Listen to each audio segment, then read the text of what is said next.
चंद्रयान 3 ये कब छोड़ा जाएगा? ये सितंबर अक्टूबर, अभी इसरो ने टाइम दिया है 2022 में, सितंबर अक्टूबर 2022 में। लेकिन इसमें खाली दो चीज होगी, एक तो लैंडर होगा, दूसरा रोवर होगा। इसमें आर्बिटर नहीं होगा, इसमें लैंडर रहेगा, रोवर रहेगा, लैंडर और रोवर होगा, इसमें आर्बिटर नहीं रहेगा। देखिए इसमें आर्बिटर नहीं रहेगा। चंद्रयान 3 जो छोड़ा जाने वाला है इसमें आर्बिटर नहीं रहेगा, लैंडर रहेगा, रोवर रहेगा। और लैंडर जानते क्या है? लैंडर रोवर दोनों रोबोट है, ये both are robot, both are robot, ये दोनों रोबोट हैं। देखिए मैन मिशन, मैन मिशन से पहले, मानव अभियान से पहले रोबोटिक मिशन, पहले तो जब रोबोट नहीं था तो कुत्ता बिल्ली भेज दिया जाता था।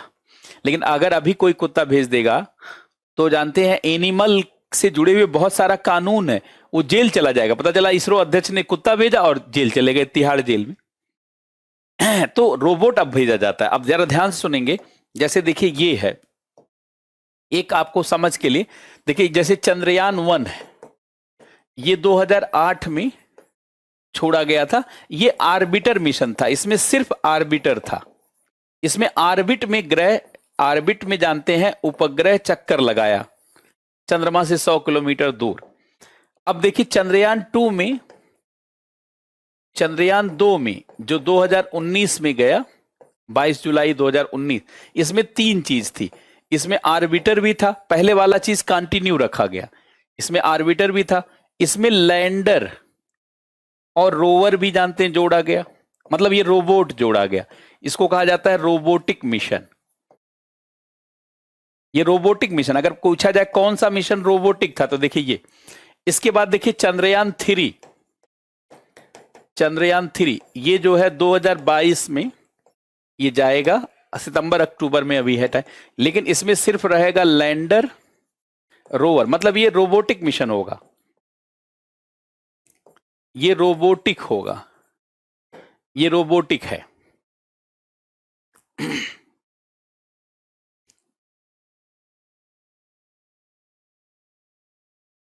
इसके बाद चंद्रयान 4 भी रोबोटिक होगा और चंद्रयान 5 भी रोबोटिक होगा। फिर जानते हैं, देखिए इसका, अब देखिए यहां से ध्यान से सुनेंगे, जैसे चंद्रयान 1 यहां पे लिखते हैं चंद्रयान 1, ये आर्बिटर मिशन, मतलब आर्बिट में भेजा गया। आर्बिटर मिशन का मतलब आर्बिट में, चंद्रमा की आर्बिट में। चंद्रयान 2 इसमें आर्बिटर के साथ ये लैंडर जमीन पर उतरना चाहिए था लेकिन उतरा नहीं। ये चंद्रयान 3 देखिए लैंडर, मतलब जमीन वाला, लैंडर और रोवर, ये रोबोटिक। चंद्रयान 4 भी ऐसे, चंद्रयान 4 भी जानते हैं लैंडर और रोवर रहेगा, क्योंकि एक प्रयोग कम से कम 2 बार रिपीट होना चाहिए तभी मैन मिशन जा सकता। अगर ये दोनों सक्सेस हो गया, देखिए अगर ये दोनों सक्सेस हो गया, ये तो रोबोटिक मिशन है, रोबोटिक मिशन है। और ये तो सक्सेस हुआ नहीं तो ये तो आर्बिटर मिशन रह गया, आर्बिटर मिशन ही रह गया, क्योंकि इसका आर्बिटर अभी भी काम कर रहा, और ये भी आर्बिटर मिशन रह गया। अब अब ये अगर ये सक्सेस हो गया, ये सक्सेस हो गया, तब मैन मिशन जाएगा, तब आदमी भेजा जाएगा भारत से। तो फिर जो चंद्रयान 5 बनेगा, चंद्रयान 5 बनेगा, वो क्या होगा बोलिए? मैन मिशन, मतलब ह्यूमन मिशन होगा। फिर ह्यूमन मिशन होगा, ये ह्यूमन मिशन। ऐसे ही पहले आर्बिटर मिशन भेजे जाते, फिर रोबोटिक लैंडर, फिर लैंड पर लैंडर मिशन मतलब रोबोट भेजे जाते, और फिर आदमी भेजा जाता है। सीधे आदमी कभी भी नहीं भेजा जाता, पहले एक उपग्रह उसकी कक्षा में भेजा जाता है, फिर उसे देखा जाता सक्सेस हुआ क्या, फिर दूसरा जानते हैं उसके लैंड पर रोबोट भेजा जाता है, फिर एक और बार भेजा जाता है, कम से कम कोई प्रयोग 2 बार होना चाहिए, फिर मैन मिशन या human mission, man and women mission फिर जाता है। तो इसी नाते आगे चंद्रमा पर मानव अभियान भी हो सकता है अगर ये अभियान सफल हुआ, ये अभियान सफल हुआ तो। इसलिए इसकी सफलता बहुत महत्वपूर्ण है और चूंकि इसी साल प्लान किया गया है इसलिए इससे रिलेटेड सवाल आ सकता है, इसलिए इससे रिलेटेड क्वेश्चन आ सकता है। तो आपको क्या करना है, आर्बिटर का मतलब होता है उसकी कक्षा में, ध्यान से सुनेंगे। ये लैंडर मिशन, देखिए जब कहा जाए आर्बिटर, जब कहा जाता है आर्बिटर तो आर्बिटर का मतलब कक्षा वाला मिशन, कक्षीय। अब हमने कहा आर्बिटर मिशन तो कक्षीय अभियान या मिशन। इसका मतलब जैसे ये चंद्रमा है, ये मून है, तो इसकी कक्षा में ऐसे ऐसे इसके ऊपर भेज दिया गया, इसका मतलब ऐसे, ये आर्बिटर मिशन है। और जब कहा जाता है लैंडर मिशन, जैसे लैंडर एंड रोवर, तो दूसरा जैसे हमने कहा रोबोटिक मिशन, रोबोटिक मिशन में लैंडर और रोवर रहता है, इसके जमीन पे जाता है, लैंडर और रोवर। रोवर माने चलने वाला, लैंडर मतलब लैंड करने वाला। ये भी रोबोट, ये भी रोबोट, ये दोनों रोबोट होते। ये क्या करते, ये चंद्रमा के सतह पे उतरेगा, ये लैंडर लैंड करेगा और फिर इसी के अंदर से निकल करके रोवर चलेगा। ये अच्छा। अब तीसरा होता है ह्यूमन मिशन, ह्यूमन मिशन। अब इसमें क्या होता है, इस मिशन में आदमी को भेजा जाता है, फिर यहां आदमी पहुंच जाएगा चंद्रमा पर। कभी भी जानते हैं मिशन इसी तरीके से होते, पहले आर्बिटर, फिर उसके जमीन पर लैंडर और फिर उसके जमीन पर मानव। इसी तरीके से अंतरिक्ष में भी होता है, पहले आर्बिटर, फिर जानते हैं वहां पर रोबोट, लैंडर। जैसे गगनयान, गगनयान में क्या है जरा ध्यान से सुने, जैसे गगनयान जरा समझ लें, जैसे गगनयान है तो गगनयान में देखिए 3 मिशन है। अब सीधे मनुष्य को नहीं भेजा जाएगा, गगनयान। अब इसमें क्या होगा, पहला गगनयान 1 होगा, गगनयान 1, ये तो इसी साल है, इसी साल जानते हैं, ये अक्टूबर चौथे क्वार्टर में इसको भेजा जाएगा। ये अनक्रूड है, अनक्रूड। अनक्रूड मिशन का मतलब जिसमें कोई आदमी नहीं जाएगा। ये 2022 4th क्वार्टर में है। 4th क्वार्टर का मतलब है अक्टूबर से नवंबर, ये अक्टूबर से नवंबर, ये इकोनॉमी वाला क्वार्टर नहीं, ये जानते जनवरी से जो शुरू होता है। इसके अलावा गगनयान, गगनयान 2, तो ये देखिए 2 बार कम से कम होना चाहिए रोबोटिक मिशन, तो ये भी अनक्रूड रहेगा, इसमें भी आदमी नहीं भेजा जाएगा, ये भी अनक्रू। देखिए क्रू किसे कहा जाता है, क्रू कहा जाता है जो हवाई जहाज में या रॉकेट में बैठने वाला होता है, तो अनक्रूड का मतलब बिना बैठने वाला। ये 2023 में। और फिर देखिए गगनयान 3, ये महत्वपूर्ण मिशन है, ये गगनयान 3, ये मैन, ये जानते हैं क्रूड मिशन है, क्रू वाला क्रूड मिशन है, यही मैन मिशन होगा, मतलब यही जो है मानव अभियान होगा। ये देखिए ये क्या होगा, ये ह्यूमन मिशन होगा। और ये देखिए 2 बार रोबोट भेजा जाएगा, ये रोबोटिक मिशन है, पहले रोबोट भेजा जाएगा, ये रोबोटिक मिशन। जैसे इसके लिए व्योम मित्र रोबोट बनाया गया, व्योम मित्र रोबोट, व्योम मित्र रोबोट। तो ये हमेशा ध्यान रखा करें कि पहले रोबोट भेजना अनिवार्य है, क्योंकि मानव के ऊपर प्रयोग नहीं किया जा सकता। अच्छा, यहां आप कहेंगे कि आर्बिटर नहीं लिखा, अरे आर्बिटर तो जब से हम लोग उपग्रह छोड़ रहे हैं, 19 अप्रैल 1975 में आर्यभट्ट छोड़ा, तब से आर्बिटर चल रहा है। तो ये तो स्पेस, ये तो जानते हैं, ये जो गगनयान जाएगा ये तो 400 किलोमीटर ऊपर जाएगा, ये तो ऑर्बिट में जा ही रहा है। तो ऑर्बिट में तो हम लोगों ने बहुत सारा उपग्रह छोड़ करके उसका अंदाजा ले लिया है, कितने सारे उपग्रह हम लोगों ने छोड़े, तो उसका तो हम लोगों को आइडिया। फिर क्या होना चाहिए कि अंतरिक्ष स्टेशन के टाइप का कम से कम वहां रोबोट पहले भेजने का हो जाए, और रोबोट पक्का हो जाए 2 अभियान, तो फिर आदमी को भेज दिया जाए। इसी तरीके से देखिए यहां भी चंद्रमा पर, ऐसे मंगल पर पूछा जाए कि मंगलयान 3 क्या होगा, 2, तो अपने से ही बताने लगा करिए। जैसे मान लीजिए ये देखिए, जैसे मंगलयान 1, मंगलयान 1 तो क्या होगा, ये आर्बिटर मिशन होगा, ये तो ऑर्बिट में भेजा जाएगा। ये हो गया 2013 में भेजा हम लोगों ने, और 2014 में वो पहुंच गया और अभी भी काम कर रहा है। अब कोई आपसे पूछे कि मंगलयान 2 क्या होगा, तो आप तुरंत जान जाइए लैंडर एंड रोवर, क्योंकि इसमें जानते आर्बिटर, पहले वाले में आर्बिटर इसलिए रखा जाता है ताकि कैसे उतर रहा है, कैसे क्या कर रहा है देखा जा सके।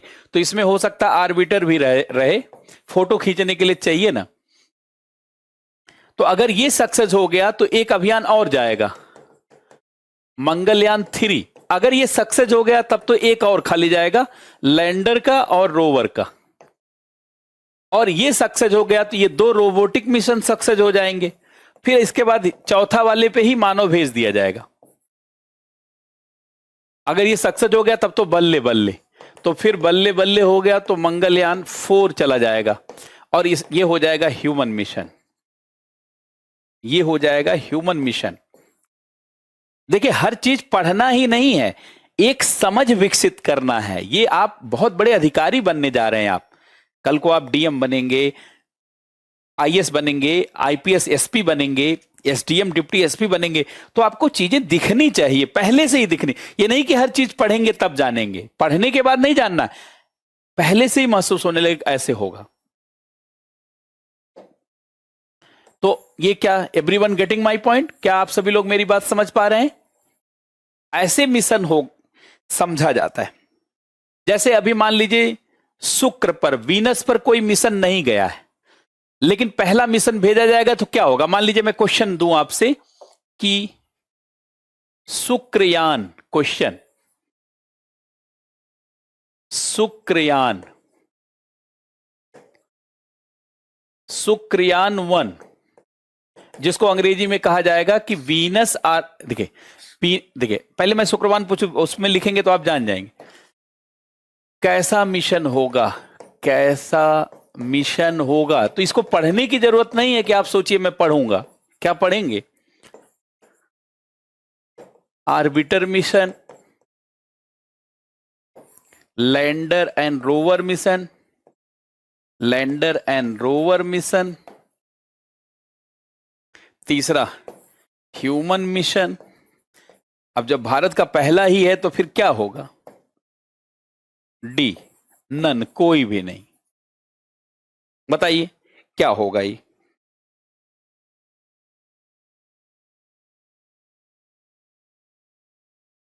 कब जाएगा कब नहीं जाएगा छोड़िए, पहला मिशन होगा कैसा आप बताइए, पहला मिशन होगा कैसा।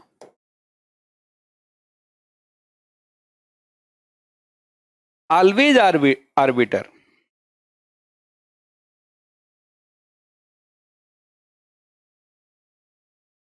वेरी गुड, सब लोग समझ गए, ऑलवेज आर्बिटर, पहला मिशन आर्बिटर ही होगा। हां दूसरा रोबोटिक होगा, अगर क्वेश्चन पूछा जाए कौन रोबोटिक मिशन होगा,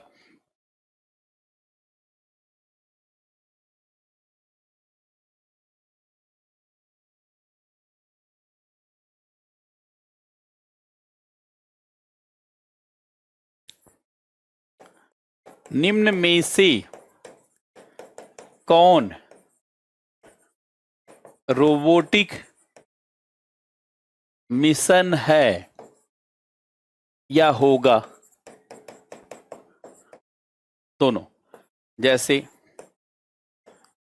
चंद्रयान 1, मंगलयान 1, शुक्रयान 1, चंद्रयान 2। अब ऐसे आ गया, अब इस क्वेश्चन को भी पढ़ने की जरूरत नहीं है, खाली कंसेप्ट से समझने। बताइए which option is correct.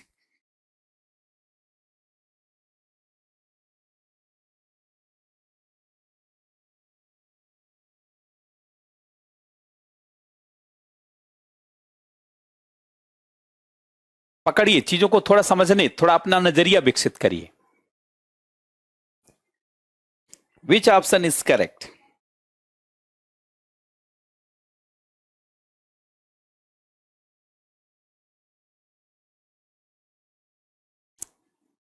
Very good. क्योंकि पहला मिशन तो आर्बिटर होता है। वेरी गुड, आप लोग समझ रहे हैं। देखिए, पहला मिशन हमेशा आर्बिटर, दूसरा मिशन हमेशा लैंडर, और लैंडर मिशन होगा तो जानते रोबोट, ये तो रोबोट ही होगा ना, ये तो रोबोट की जरूरत ही पड़ जाएगी। रोबोट है कि नहीं? रोबोट। अगर मैं पूछूं कि एक क्वेश्चन दूं आपसे, निम्न में से कौन चंद्रमा पर मानव मिशन होगा, तो जान लीजिए अभी संभावना के आधार पर है, जैसे चंद्रयान 3, चंद्रयान 4। देखिए, दो मिशन लैंडर होगा, तभी तीसरा मिशन ह्यूमन मिशन होगा, मानव अभियान होगा, मानव मिशन होगा। चंद्रयान 5, चंद्रयान 6। अब इसमें भी सोचना नहीं है आपको।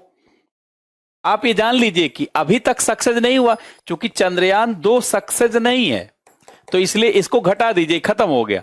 अब इसका मतलब ये मिशन तो रोबोटिक होगा, 2 मिशन तो कंटिन्यू रोबोटिक होना चाहिए। इसका मतलब ये हो सकता है ह्यूमन मिशन, ये ह्यूमन मिशन हो सकता है।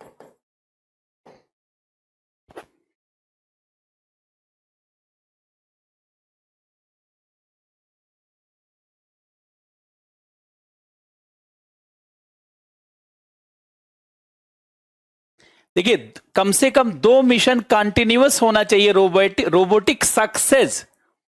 तो चंद्रयान में, देखिए चंद्रयान में अगर आप देखेंगे, ये तो खत्म कर लीजिए, ये तो मिशन मानिए ही नहीं। ये सक्सेस होगा, तब यहां से शुरुआत होगी। 2 मिशन सक्सेस हो गया अगर रोबोटिक, तब तीसरा मिशन जो होगा वो ह्यूमन मिशन होगा।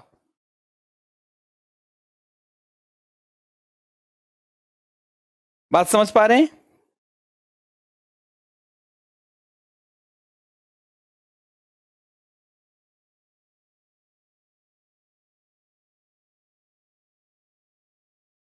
बहुत अच्छा। देखिए, माला कुमारी ने और अच्छा बताया, ये भी होगा, वो भी होगा।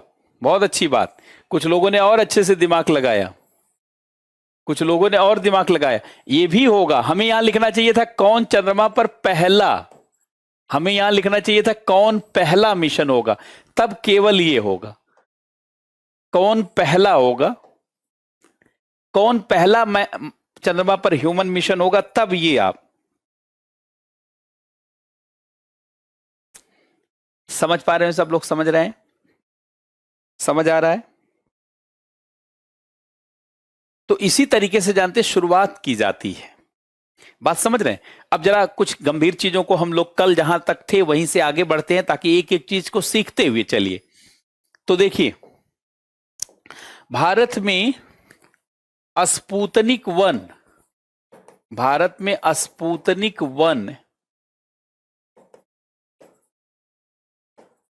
उपग्रह जब छोड़ा गया, तो इसी से प्रेरित होकर के भारत में अंतरिक्ष अभियान की शुरुआत की गई। ये यूएसएसआर का, ये रूस का नहीं कहिएगा, यूएसएसआर का था। और इसी से प्रेरित होकर के भारत में अंतरिक्ष कार्यक्रमों की शुरुआत की गई। और क्या बनाया गया? भारतीय राष्ट्रीय अंतरिक्ष अनुसंधान समिति, मतलब अंतरिक्ष समिति बनाई गई। अंतरिक्ष समिति कब बनाई गई? अंतरिक्ष समिति शॉर्टकट में बोल रहा हूं, यह बनाई गई 1962 में। किसके नेतृत्व में? कौन इसका जानते हैं अध्यक्ष था? विक्रम साराभाई, विक्रम साराभाई मोटा भाई थे, साराभाई के नेतृत्व में, साराभाई के नेतृत्व में, विक्रम साराभाई के नेतृत्व में, ध्यान सुनेंगे, विक्रम साराभाई के नेतृत्व में एक बनाया गया और इसी समिति के सिफारिश के आधार पर इसरो बना है। इसी समिति की सिफारिश पर इसरो 1969 में बना, 1969 में बना। और वो भी आप जानते हैं कि इसको 15 अगस्त लाल किले से घोषणा हुई 1916। किसने घोषणा की? इंदिरा गांधी ने। उसी दिन, अभी भी प्रधानमंत्री भी लाल किले से ही घोषणा करते हैं, और उस दिन खाली घोषणा ही नहीं हुई बल्कि बना भी दिया गया।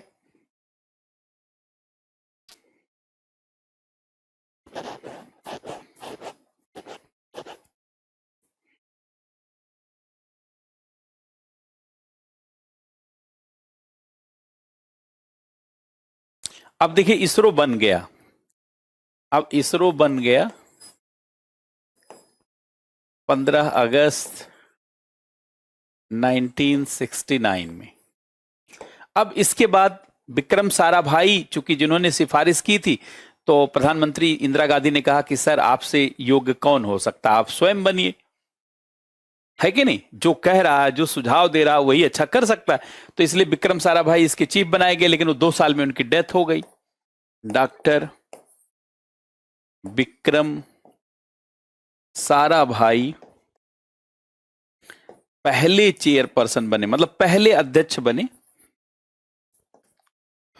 चेयरपर्सन, पहले चेयरपर्सन बने। लेकिन चूंकि इनकी डेथ हो गई 1969 से 71 में इनकी डेथ हो गई, तो अब इसरो एक तरीके से देखा जाए तो गार्जियन विहीन हो गया। बात समझ रहे हैं? गार्जियन से लेस हो गया।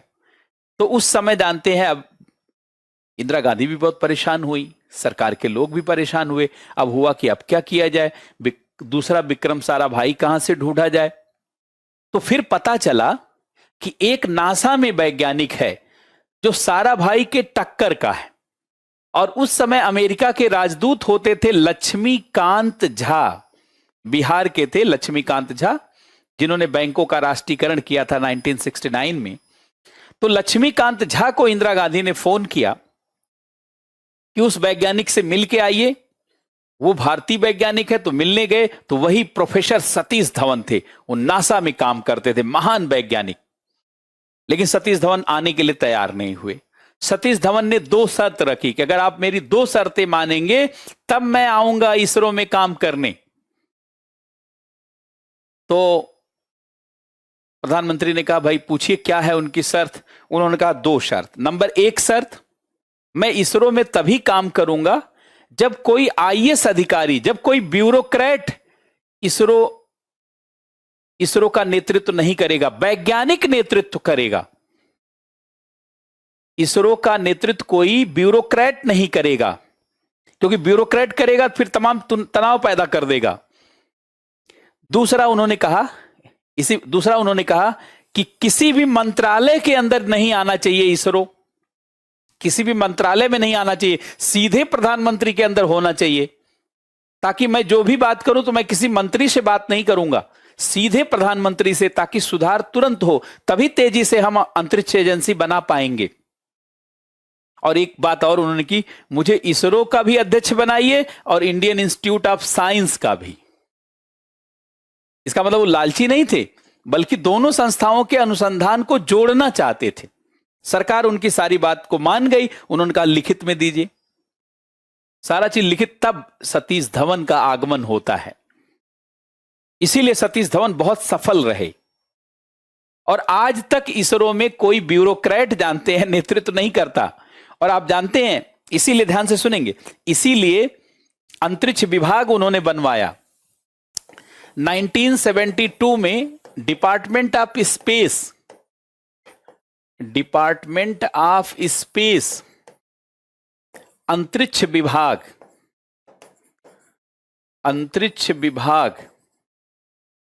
इन्होंने बनवाया, और इसका मुखिया कोई मंत्री नहीं होता। इसी के अंदर इसरो होता। और इन्होंने एक और चीज बनाया 1972 में, पहले लिख लीजिए अभी फिर समझाते हैं। स्पेस कमीशन, अंतरिक्ष आयोग, ये दो चीज बनवाई, अंतरिक्ष आयोग, और इसको सीधे प्रधानमंत्री के अंतर किया। उसको भी समझाते हैं, पहले नोट कर लें। तभी इसरो इतना तेजी से ग्रो कर रहा है। कोई ऊपर जानते अवरोध नहीं है, कोई उसको डिस्टर्ब करने वाला नहीं है कि डिस्टर्ब कर दे।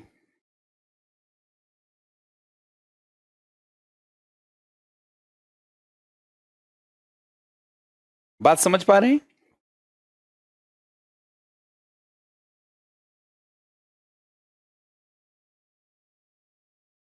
कोई डिस्टर्ब करने वाला नहीं। अब जरा ध्यान दें।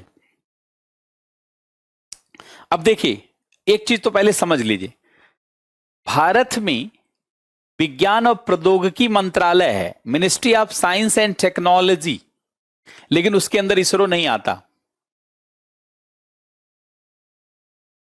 और आपको पता है इसरो सीधे प्रधानमंत्री कार्यालय के अंतर्गत आता, पीएम के अंदर आता है। देखिए पीएम, ध्यान से सुनेंगे, प्रधानमंत्री, प्रधानमंत्री के अंदर क्या होता, पीएमओ, ये अलग एक मंत्रालय ही है। प्रधानमंत्री ऑफिस इसे कहा जाता है, प्राइम मिनिस्टर ऑफिस में शॉर्ट में लिख देता हूं, प्रधानमंत्री कार्यालय, प्रधानमंत्री कार्यालय। जैसे जब आप कलेक्टर बनेंगे तो आपका एक कार्यालय होता है। तो आप जानते हैं ये पीएमओ, देखिए इसी पीएमओ के अंदर इतनी संस्था है, जैसे एक डिपार्टमेंट ऑफ एटॉमिक एनर्जी जो भाभा जी ने बनवाया था, और इसी के अंदर देखिए बार्क वगैरह आता है, इसी के अंदर बार्क है, ये भी 1954 में बना था। इसी तरीके से ये संस्था है डिपार्टमेंट ऑफ स्पेस, अंतरिक्ष विभाग, अभी लिखते हैं, पहले ऐसे लिख लीजिए शॉर्ट में, 1972 में। और इसी के अंदर इसरो आता है, इसी के अंदर इसरो आता है, 1969 में बनाई। इसी तरीके से डिपार्टमेंट ऑफ बायोटेक्नोलॉजी, ये किसी मंत्रालय में नहीं आता है, सीधे प्रधानमंत्री कार्यालय, राजीव गांधी ने बनाया था। इसी के अंदर आता है CCMB, centre for cellular and molecular biology. अभी कमी चीज लिखेंगे ताकि आप कंफ्यूज ना हो। देखिए जितने भी महत्वपूर्ण विभाग हैं राष्ट्र के लिए, देश के लिए, वो सब प्रधानमंत्री के अंदर आते हैं, वो सब प्रधानमंत्री के अंदर आते हैं। देखिए ये है डिपार्टमेंट ऑफ एटॉमिक एनर्जी, परमाणु ऊर्जा विभाग, ये भाभा जी ने बनवाया था, डिपार्टमेंट ऑफ एटॉमिक एनर्जी। ये किसी मंत्रालय में नहीं आता है, प्रधानमंत्री के अंदर आता है, पीएमओ के अंदर आता है, परमाणु ऊर्जा विभाग। तभी तो हम लोग परमाणु बम बना ले गए, इसी विभाग के अंदर वो काम हुआ, परमाणु ऊर्जा विभाग, और कोई जान नहीं पाया कानो कान। और ये डिपार्टमेंट अब ये भाभा जी ने बनवाया, ये सतीश धवन ने बनवाया, और ये डॉक्टर पुष्पमित्र भार्गव। ये देखिए डिपार्टमेंट ऑफ स्पेस, अंतरिक्ष विभाग, यहां लिख देते हैं अंतरिक्ष विभाग। ये किसने बनाया, ये जानते हैं प्रोफेसर सतीश धवन, और ये डॉक्टर होमी जहांगीर भाभा। और ये बायोटेक्नोलॉजी में भी हम लोग आगे बढ़ रहे हैं। हम लोगों ने वैक्सीन, हम लोगों ने कोविशील्ड बना लिया, कोवैक्सीन बना लिया, ये सब इसी संस्था के नाते ही, वहीं पे हम आगे जा रहे हैं जहां ये सब सुविधा है। अब देखिए ये है department of biotechnology, department of biotechnology, जैव तकनीकी विभाग, जैव तकनीकी विभाग।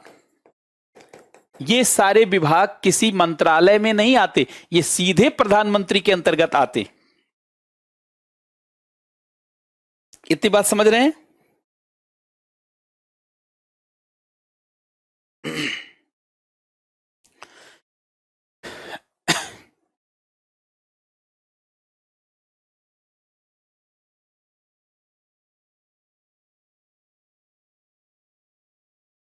अब क्वेश्चन, जैसे मान लीजिए एक क्वेश्चन हमने दिया कि इसरो किस मंत्रालय के अंतर्गत आता है, किस मंत्रालय के अंतर्गत आता है? हमने यहां कहा ये विज्ञान प्रौद्योगिकी मंत्रालय, विज्ञान एवं प्रौद्योगिकी मंत्रालय। बी हमने कहा कि ये जो है स्वास्थ्य मंत्रालय। सी हमने कहा गृह मंत्रालय।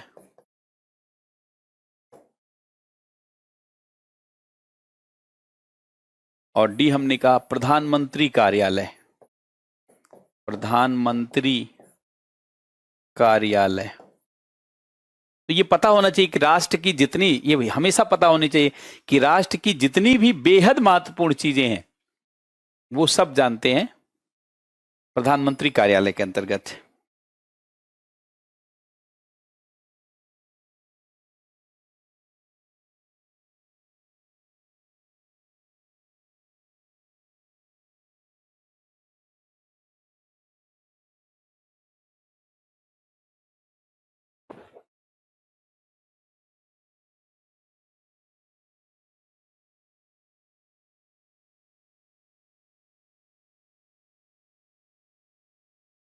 Very good. पीएमओ सीधे प्रधानमंत्री, सीधे प्रधानमंत्री। तो देखिए जैसे ये बार्क है, भाभा एटॉमिक रिसर्च सेंटर, है कि नहीं, जैसे इसरो है, जैसे centre for cellular and molecular biology है, ये हैदराबाद में है, ये बंगलुरु में है, ये ट्राम्बे मुंबई में है, ट्राम्बे मुंबई, ये सब जानते हैं, सारी संस्थाएं पीएमओ के अंदर आती हैं। पीएमओ के अंदर ये परमाणु ऊर्जा के लिए, ये मतलब परमाणु ऊर्जा के लिए काम करती है। परमाणु ऊर्जा परमाणु बम एक ही बात है, क्योंकि इसी के साथ परमाणु बम बना। परमाणु ऊर्जा रिएक्टर, ये अंतरिक्ष तकनीकी, स्पेस टेक्नोलॉजी, बहुत सारा उपग्रह। और इसके अंतर्गत centre for cellular and molecular biology, ये बायोटेक्नोलॉजी में जो आप आगे जा रहे हैं इस संस्था के कारण। जैसे हम लोगों ने कोवैक्सीन बना लिया या कोविशील्ड बना लिया, तो इसमें इस संस्था का रिसर्च शामिल है। जाइकोविड बना लिया, जाइकोविड, ये सब कैसे बना लिया आपने इसके नाते?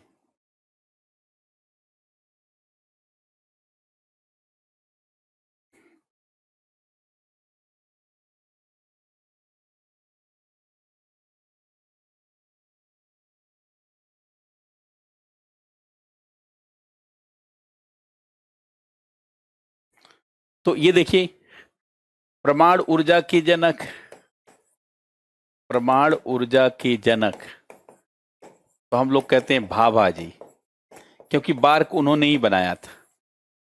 और हम कहते हैं अंतरिक्ष तकनीकी के जनक, तो अंतरिक्ष तकनीकी, तो अंतरिक्ष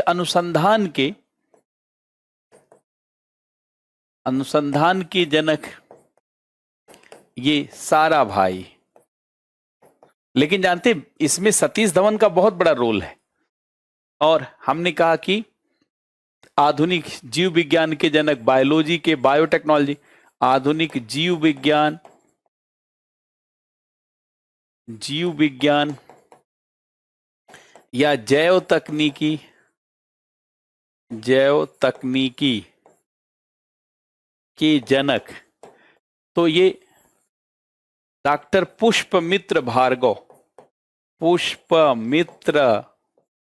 मित्रा भार्गव, इन्हें father of biology in India कहा जाता, मॉडर्न बायोलॉजी।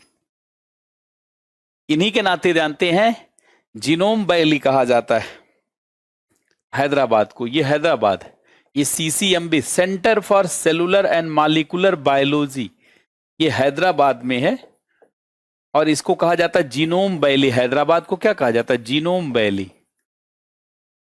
ये जीनोम वैली। तो ये जो डीएनए और इस सब पे रिसर्च के लिए ये सारे प्राइम मिनिस्टर कार्यालय, मैं इसलिए बता रहा हूं ताकि एक बार दिमाग में आपके बैठ जाए, फिर कई सारे चैप्टर को पढ़ाना आसान रहेगा, बताना आसान रहेगा। फिर दोबारा आते हैं इसी बिंदु पर। तो देखिए ये सारी संस्थाएं बनाई गई। अब देखिए भारत में ढांचा कैसे है, तो एक चार्ट ले लीजिए, पूरे अंतरिक्ष तकनीकी का ढांचा आपको समझ में आ जाएगा। देखिए सबसे ऊपर पीएम, पीएम के अंदर ही है डिपार्टमेंट ऑफ स्पेस, डीओएस हम लोग कहते हैं शार्ट में, डिपार्टमेंट ऑफ स्पेस। और इसी को सहयोग करने के लिए स्पेस कमीशन है, लेकिन मैं सीधे देखिए लिख रहा हूं। तो इसी के अंदर आता है इसरो, और इसरो आता है, और इसी के अंदर जानते हैं अब इन स्पेस में ई छोटा लिखा जाता है। अब ये सब संस्था बन गई, अभी इसको नहीं जान रहे क्योंकि मैंने पढ़ाया नहीं आपको। और ऐसे इसरो के अंदर बहुत सारी संस्था आती, जैसे विक्रम साराभाई स्पेस सेंटर, जैसे U R Rao satellite centre, जैसे Satish Dhawan space centre, space application centre, master control facility, या deep space network, national remote sensing centre, national remote sensing centre. ज्यादा संस्था नहीं, पहले इतनी ही संस्था देख लीजिए।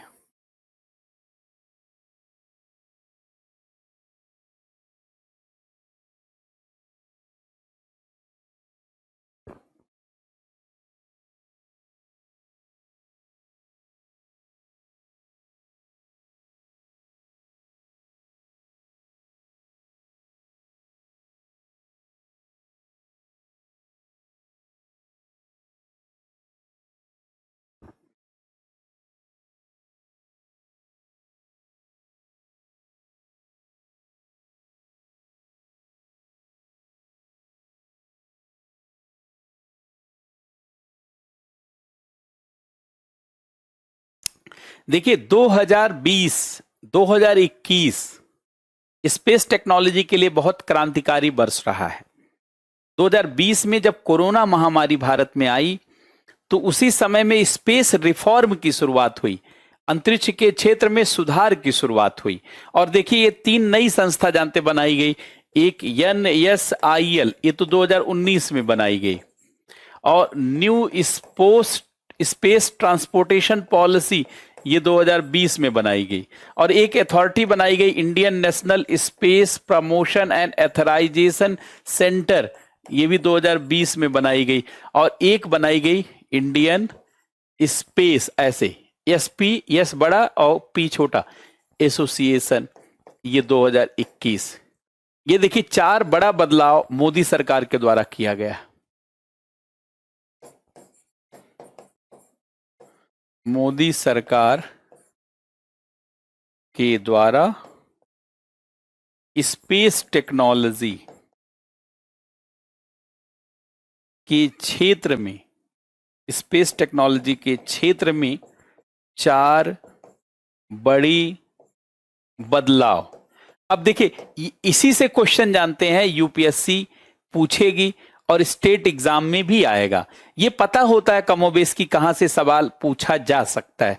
हो सकता पूछा भी जाए, हो सकता नहीं भी पूछा जाए, लेकिन लोकेशन यही सब है। ये क्या है अभी बाद में हम लोग चर्चा करेंगे, पहले तो नाम नोट कर लीजिए।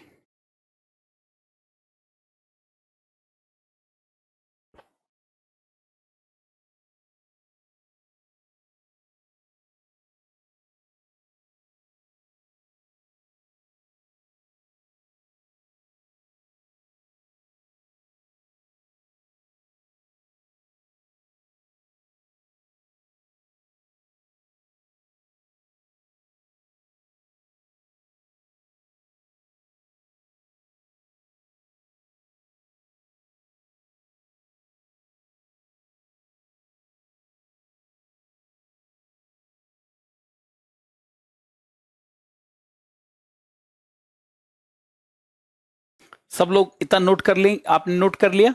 अब देखिए मूल बातों से शुरुआत किया जाए।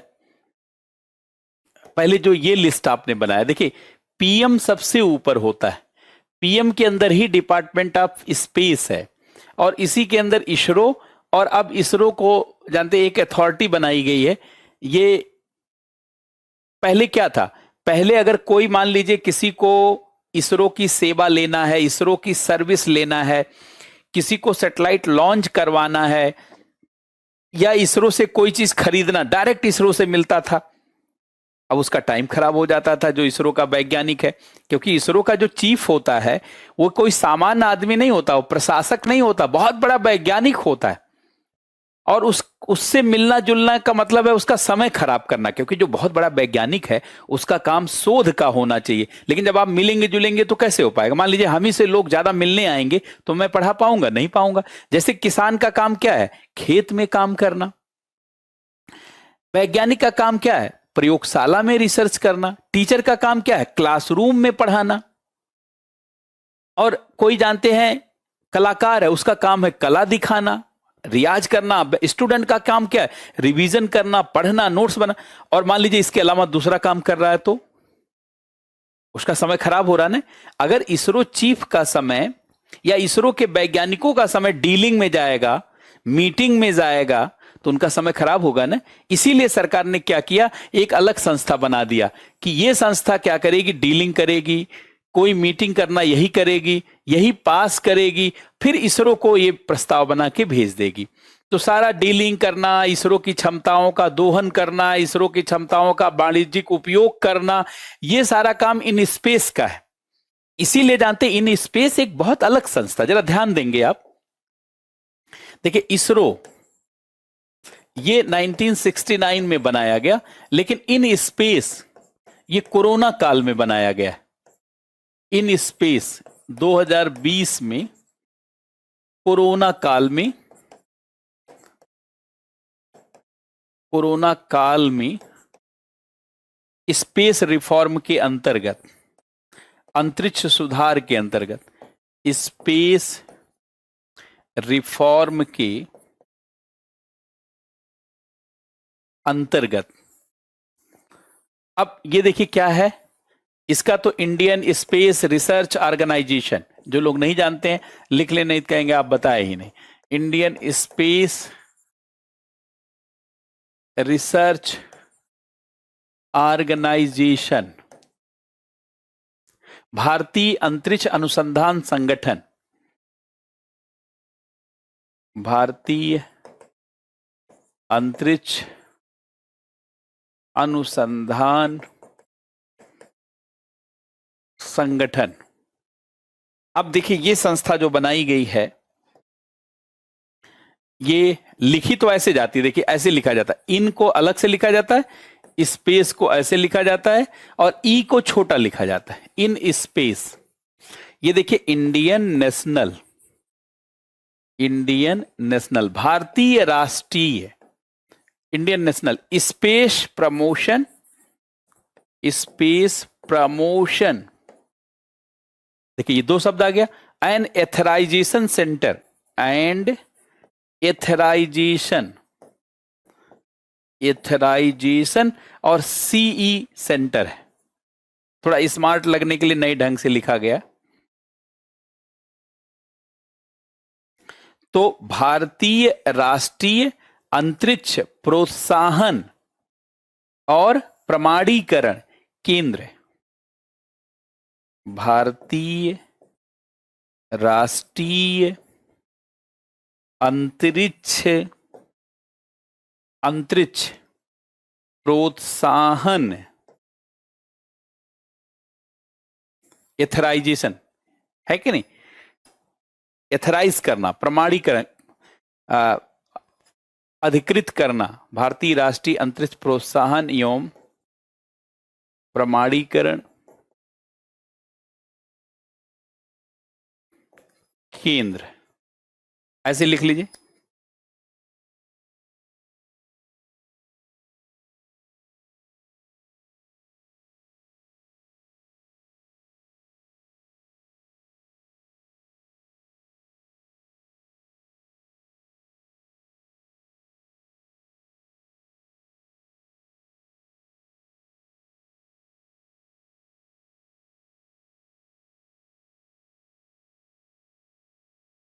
ज्यादा बेहतर है कि यहां पे प्रोत्साहन एवं प्रमाणीकरण ना लिख करके देखिए प्राधिकार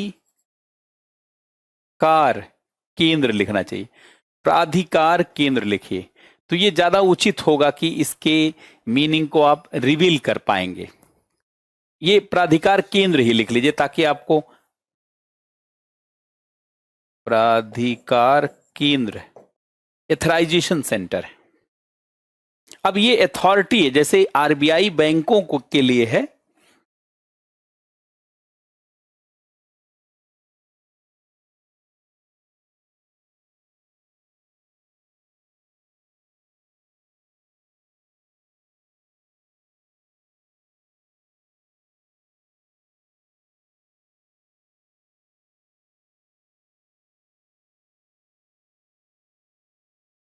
तो आप देखिए यहां दो चीज समझेंगे आप।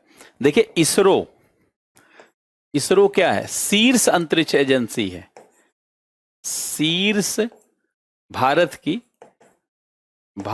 की शीर्ष अंतरिक्ष एजेंसी है, अंतरिक्ष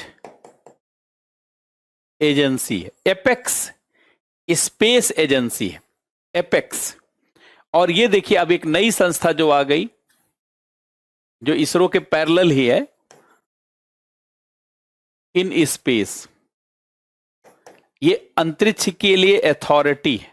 जैसे बैंकों के लिए आरबीआई बनाई गई है कि नहीं, वैसे इसके अंदर ये नहीं आता, ये बराबर की संस्था है, ये अलग काम के लिए, अंतरिक्ष के लिए भारत में अंतरिक्ष के लिए शीर्ष प्राधिकरण है, शीर्ष प्राधिकरण है। ये क्या करता? अंतरिक्ष से जुड़ा हुआ, अंतरिक्ष की क्षमताओं का कैसे दोहन किया जाए, कैसे उपयोग किया जाए, कैसे निजी क्षेत्र के साथ मिलकर काम किया जाए। देखिए अंतरिक्ष की क्षमताओं का कैसे दोहन किया जाए, कैसे दोहन किया जाए, कैसे उपयोग किया जाए, कैसे उपयोग किया जाए, निजी क्षेत्र को कैसे अनुमति दिया जाए, प्राइवेट सेक्टर, निजी क्षेत्र को कैसे सुविधा दी जाए या कैसे पैसा कमाया जाए, सुविधा दी जाए, ये सारा सोचता है। ये अंतरिक्ष की क्षमता का दोहन, और ये अंतरिक्ष की क्षमता बनाने के लिए काम करता है। यह अंतरिक्ष के क्षेत्र में क्षमता बढ़ाने का काम करता है, यह स्पेस कैपेसिटी को बढ़ाता है। यह अंतरिक्ष तकनीकी के, विनीत सिंह बहुत बहुत धन्यवाद। यह अंतरिक्ष तकनीकी के क्षेत्र में भारत की क्षमता बढ़ाता है, या यूं कह सकते हैं ये भारत की स्पेस कैपेसिटी को बढ़ाता है, भारत के लिए अंतरिक्ष तकनीकी विकसित करता है, और यह अंतरिक्ष की क्षमताओं का दोहन करना, बेचना, अंतरिक्ष तकनीकी को ट्रांसफर करना, पैसा कमाना, शेयर, बहुत सारा काम। तो अब क्या हो गया? इसका काम शीर्ष वैज्ञानिक काम रह गया, और इसका धंधा हो गया बिजनेस, धंधा, उपग्रह छोड़ना, रॉकेट बनाना, निजी क्षेत्र के साथ मिलकर काम करना। तो अब ये दो चीज हो गई। अब इससे जानते हैं इसरो अपने काम में फोकस, जैसे आपके माता पिता ने क्या कहा सिर्फ आप पढ़िए, सिर्फ पढ़िए, एग्जाम दीजिए, खाइए पीजिए, स्वस्थ रहिए, बस, बाकी सारा काम मैं संभालता हूं। रिश्तेदार मैं देखूंगा, गांव वालों को मैं देखूंगा, खेतों में क्या हो रहा वो देखूंगा, परिवार संभालूंगा। इवन परिवार में कोई बीमार हो जाता तब भी बच्चों को नहीं बताया जाता। क्यों? ताकि फोकस रहें आप, ताकि फोकस रहें। ऐसे इसको फोकस रहने के नाते ये संस्था बना दी गई, ये अपने काम में फोकस रखे, इसका एक एक मिनट उपयोग में आए, इसलिए ये संस्था बनाए। ये एक तरीके से गार्जियन जैसी संस्था है। कैसे? जैसे आपको क्या पढ़ना नहीं पढ़ना, अब इसके लिए मैं ही अनुसंधान कर रहा हूं, तो बस आपको खाली पढ़ना, अगर आप खाली पढ़ते गए तो क्रांति हो जाएगी। खाली आप जो यहां पढ़ाया गया अगर उसको पढ़ते गए, और क्वेश्चन पेपर को सॉल्व करते गए, इसी से क्रांति हो जाएगी, क्योंकि आपके लिए कोई सोचने वाला हो गया। जनरली कोचिंगों में ऐसा नहीं हो पाता, लेकिन यहां पे तो हम मॉडल बैच चला रहे हैं, कोई हम भी हर साल नहीं ऐसा कर पाएंगे, क्योंकि हर साल ऐसे समय निकालना, पूरे टाइम सोचना, ये संभव नहीं है। तो बात समझ रहे हैं, इसीलिए ये बहुत बड़ा निर्णय माना जा रहा है। एक निर्णय जानते हैं इंदिरा गांधी ने लिया और एक निर्णय नरेंद्र मोदी ने लिया। ये तो हर क्षेत्र में, जैसे आप देख रहे होंगे, लगभग हर जगह संस्था इस तरीके से। तो ये संस्था, ये समझ गए आप, ये समझ गए। और ये मैंने बता दिया था कि ये पीएमओ के अंतर्गत आता है, पीएम देखिए ऊपर है। अब खाली ये संस्थाएं समझ में आ जाए तो फिर सारी चीज को समझाना आसान हो जाएगा। अब खाली ये संस्थाएं आपको समझा दी जाए। देखिए, ये पढ़ने से क्या होगा, आगे आगे जब हम लोग पढ़ेंगे साइंस एंड टेक्नोलॉजी, तो उसमें आपको आसानी होगी, क्योंकि ये सब आप पहले पढ़े रहेंगे, तो सुनने में आपको आनंद आएगा, आपकी समझ बेहतर होगी। अब देखिए, अब इसरो के अंदर देखिए ये सब संस्थाएं, जैसे विक्रम साराभाई स्पेस सेंटर, या पहले एक बार मैं दोबारा लिख देता हूं क्योंकि अब मैं पढ़ाना शुरू करूंगा।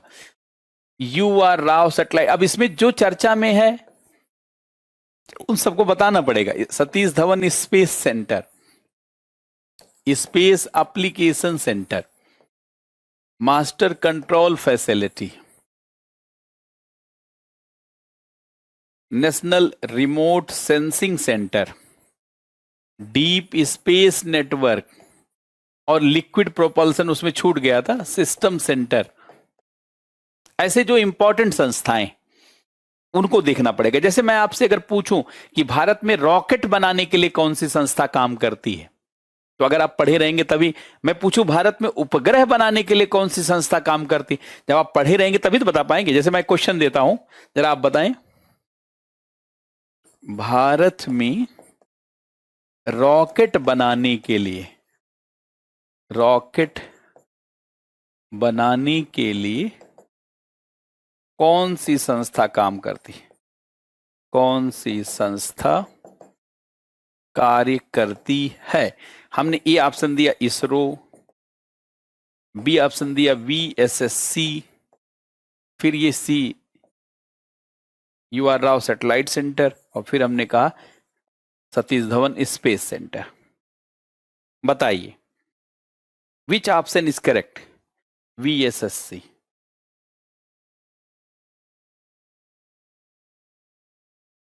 कौन सी संस्था कार्य करती है?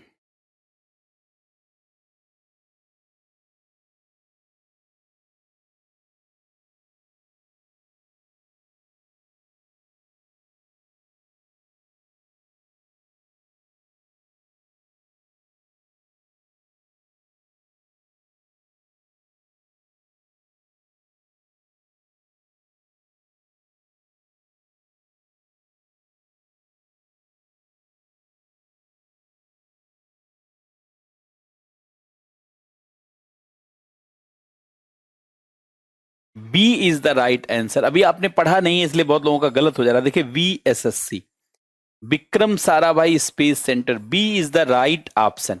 ये संस्था, यही जो पहली संस्था यहां पे लिखा है,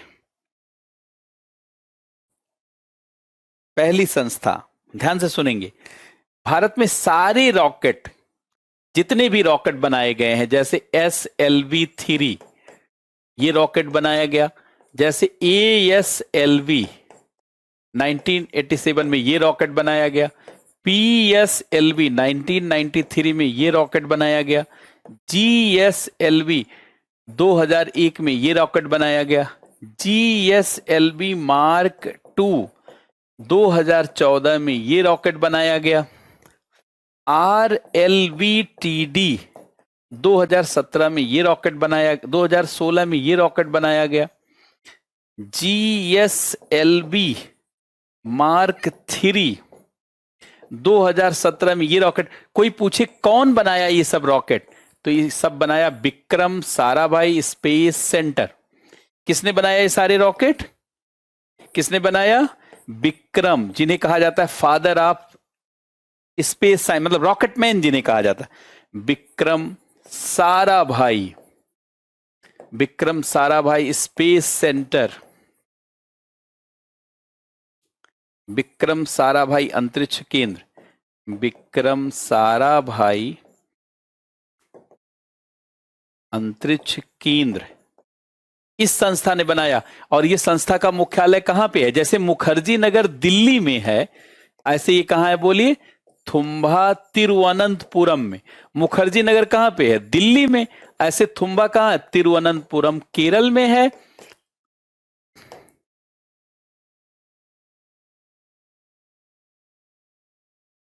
भारत में सभी प्रकार के रॉकेट इसी संस्था के द्वारा बनाए गए।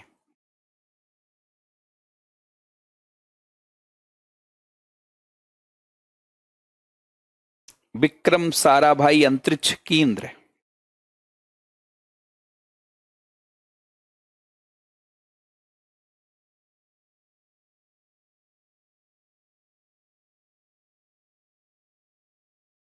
विक्रम साराभाई अंतरिक्ष केंद्र।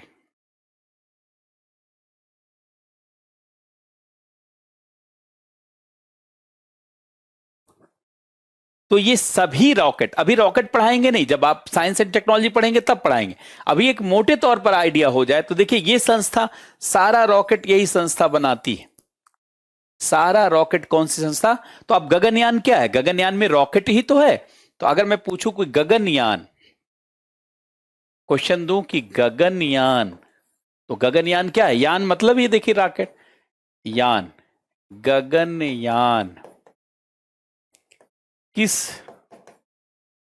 संस्था के द्वारा विकसित किया गया है? विकसित किया गया है। देखिए, इसरो कोई काम नहीं करता, इसरो एक संस्था है जो डायरेक्शन देता है। देखिए, अगर मैं कहूं कि इसरो द्वारा, मैं कहूं कि VSSC Vikram Sarabhai space centre, मैं कहूं सतीश धवन स्पेस सेंटर, मैं कहूं कि यूआर राव सैटेलाइट सेंटर, तो क्या आपका ऑप्शन होगा?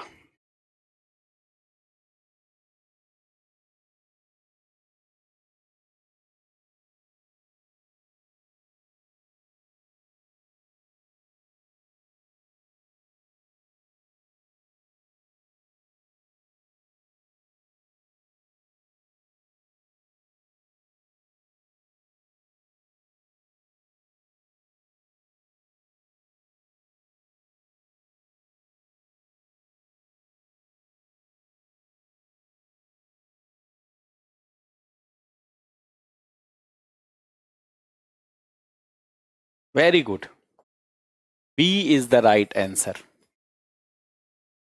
बात समझ रहे? क्योंकि सबके लिए लॉन्च व्हीकल या रॉकेट या यान यही बनाएगा। यान, यान माने क्या होता है? यान का मतलब ही होता है रॉकेट, वाहन, यान, एक ही बात है ये सब।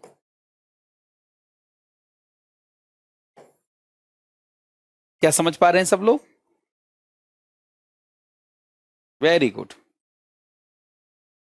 तो देखिए, भारत में रॉकेट बनाने वाली, ध्यान सुनेंगे, भारत में रॉकेट बनाने वाली सबसे बड़ी संस्था यही है। सारा रॉकेट इसी के द्वारा बनाया गया। ये थुम्बा तिरुवनंतपुरम में, थुम्बा, और विक्रम साराभाई के नाम से है, इसे जान लीजिएगा, अनंतपुरम। ये विक्रम साराभाई स्पेस सेंटर। अब देखिए, सारा सैटेलाइट बनाने वाली संस्था ये है, यूआर राव सैटेलाइट सेंटर, जिन्होंने पहला सैटेलाइट बनाया था। यूआर राव मतलब उडप्पी रामचंद्र राव, तो UR Rao satellite centre, UR Rao, पूरा नाम लिखें, यूआर राव। देखिए, यूआर राव एक साथ, सैटेलाइट सेंटर। ये सारे उपग्रह इसी संस्था के द्वारा बनाए जाते हैं। यूआर राव उपग्रह केंद्र, ये बंगलुरु है। तो सारे उपग्रह इसी संस्था ने बनाए हैं। सारे उपग्रह, किसी उपग्रह को पूछना नहीं, सारा उपग्रह यही संस्था बनाती, यही संस्था बनाती। बस आपको पकड़ना है कि उपग्रह क्या है कि नहीं। तो सभी उपग्रह यही संस्था,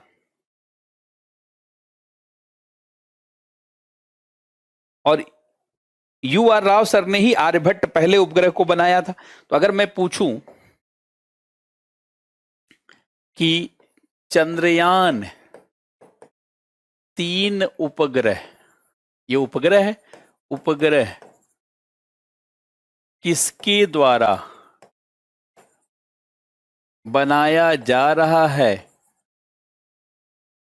ये तो भेजा जाएगा और ये वहां जाएगा, ये लैंडर और रोवर होगा इसमें।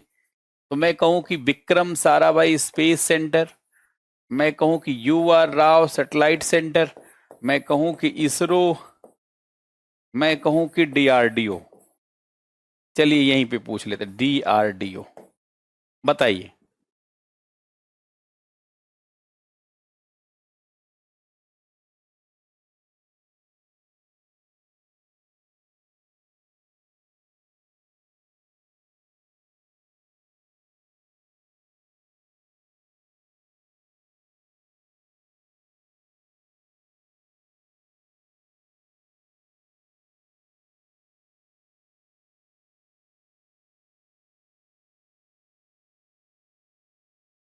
Very good. तो सारा उपग्रह यही संस्था बनाती, चाहे जो उपग्रह हो। आपको कुछ उपग्रह का नाम ध्यान रखने की जरूरत नहीं, एक बार आपने पढ़ लिया तो अब जान लीजिए सारे उपग्रह यही बनाती, सारा उपग्रह। तो सारे rocket Vikram Sarabhai space centre, Thumba वाला, जैसे मुखर्जी नगर थुम्बा, और सारे उपग्रह U R Rao satellite centre Bengaluru. ये 2 चीज तो आपका कंफर्म हो गया।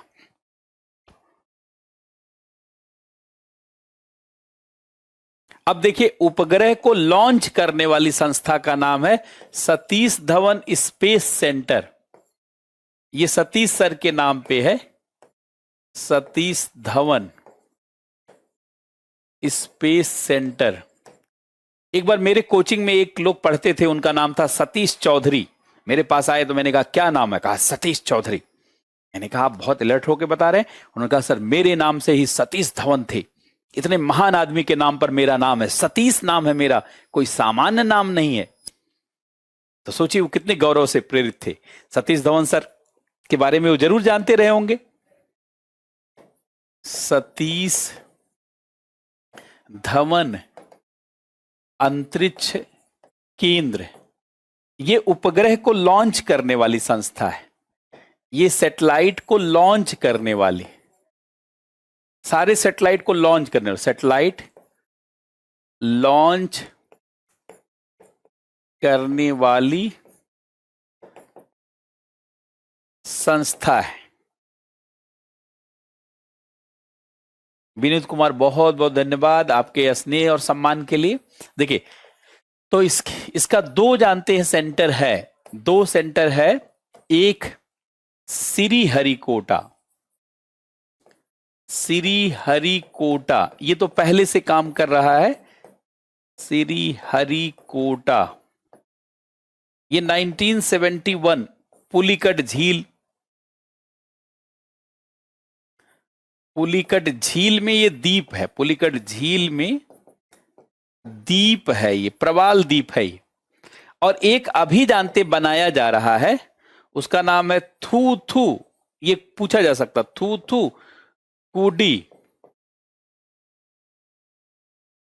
थू थू कुडी। ये आप सभी लोग जानते होंगे, तूतीकोरिन पहले इसका नाम था, तूतीकोरिन, तमिलनाडु में। और ये 2020 से बन रहा है, 20 से बन रहा है। अब यहां से भी छोड़ा जाएगा, ये बन रहा है। तो अब हमारे पास 2 लॉन्चिंग स्टेशन हो जाएंगे। एक लॉन्चिंग स्टेशन इसी संस्था का एक लॉन्चिंग स्टेशन श्रीहरिकोटा, जिसको आप सभी लोग जानते हैं, और एक जानते थूथुकोडी, नया थूथुकोडी, एक नया लॉन्चिंग स्टेशन थूथुकोडी हो जाएगा। थूथुकोडी एक नया लॉन्चिंग स्टेशन, थूथुकोडी। देखिए थूथुकोडी यहां पे है,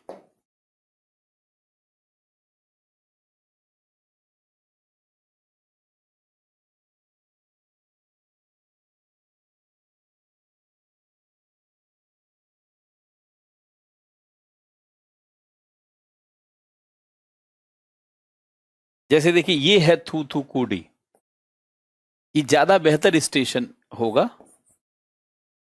थू थू कुडी, थू थू कुडी या कुडी एक ही बात है। इसी का पहले नाम था तूतीकोरिन, तूतीकोरिन पहली नाम था, जैसे कोलकाता के पहले कलकत्ता नाम था। एसडीएससी का नया सेंटर, एसडीएससी का नया सेंटर है सतीश धवन स्पेस सेंटर। और ये देखिए श्रीहरिकोटा, चेन्नई से ऊपर, ये चेन्नई से 90 किलोमीटर 60 किलोमीटर ऊपर है ये श्रीहरिकोटा।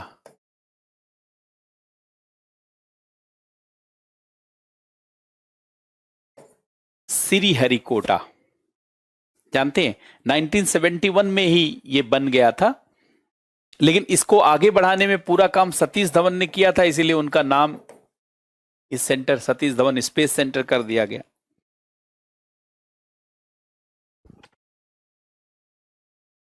बहुत बहुत धन्यवाद छाया विनायकर।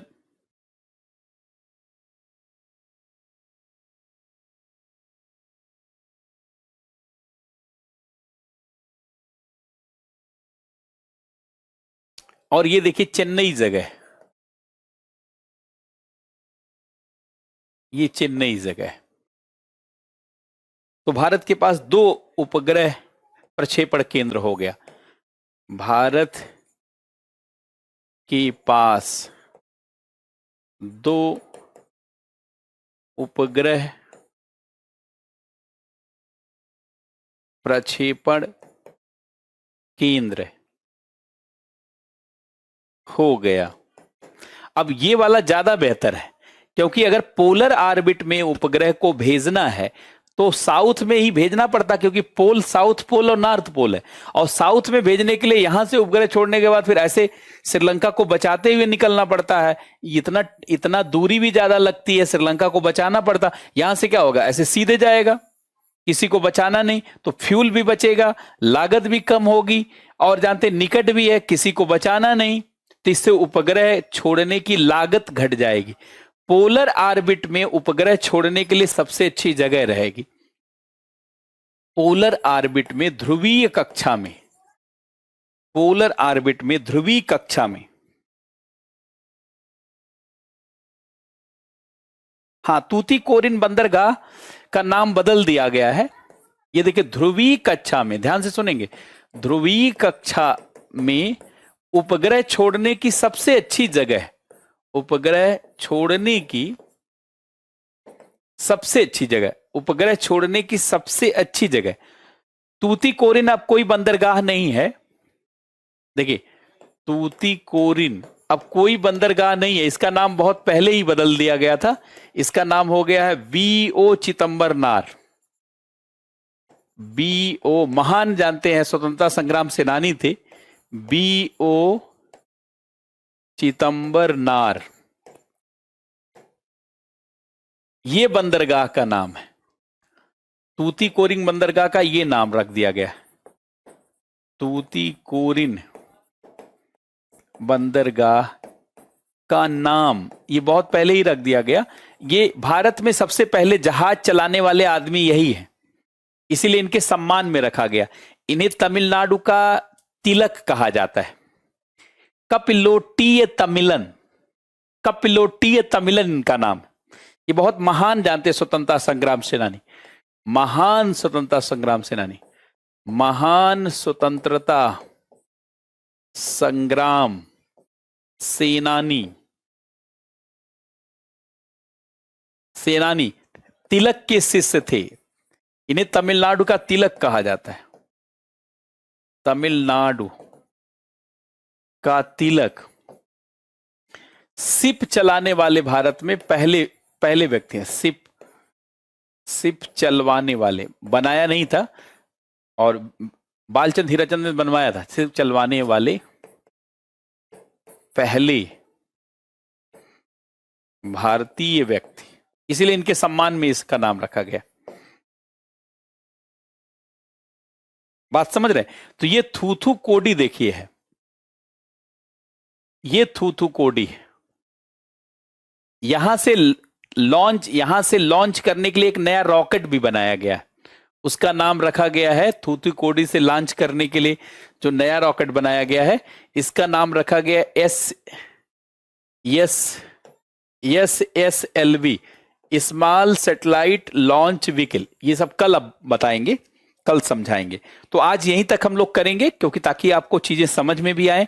ज्यादा ओवरडोज हो जाएगा, दिक्कत होगी। अभी शुरुआत की कुछ क्लासेस में थोड़ा सा कम चलेंगे, जब आप समझ जाएंगे फिर तो मैं कितना भी पढ़ाऊं आप सब एक्सेप्ट करते हुए जाएंगे। तो आज की क्लास में इतना ही। आप सभी लोग बस इसी तरीके से जुड़े रहिए, और एकदम जानते हैं बहुत ही ऊंचे विचार के साथ, बहुत ही ऊंचे स्वप्न के साथ, और एक सही रणनीति से, एक सही मनः स्थिति से आगे बढ़िए। निश्चित रूप से आप सफल होंगे। नहीं तो बहुत ज्यादा पढ़ करके भी व्यक्ति सफल नहीं होता जब सही से ट्रैक को नहीं पहचानता। तो सबको बहुत बहुत धन्यवाद, सबको बहुत बहुत नमस्कार।